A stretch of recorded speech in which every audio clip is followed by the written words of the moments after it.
در فرهنگ چین شبی به نام دونگجی به معنای آغاز زمستان وجود دارد که در این شب مردم چین مانند شب یلدای ایرانیان تا پاسی از شب بیدار مانده و آن را جشن می‌گیرند. برای تمام مردم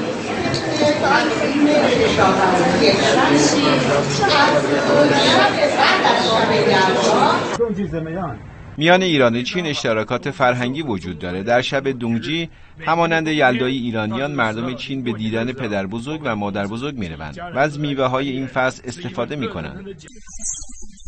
در این شب مردم چین به بهانه دونگجی به دیدن خانواده ها و دوستان میروند و بسیار با شب یلدای ایرانیان شبیه هستش.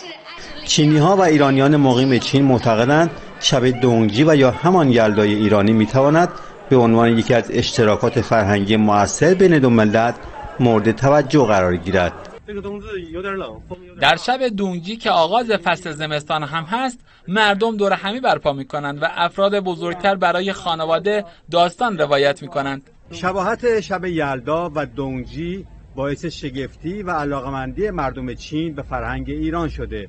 همچنین بهانه‌ای برای ترویج و توسعه فرهنگ ایران در این سرزمین شده است. محمد رضا خالق‌وردی، خبرگزاری صدا و سیما، دفتر منطقه‌ای شرق آسیا، پکن.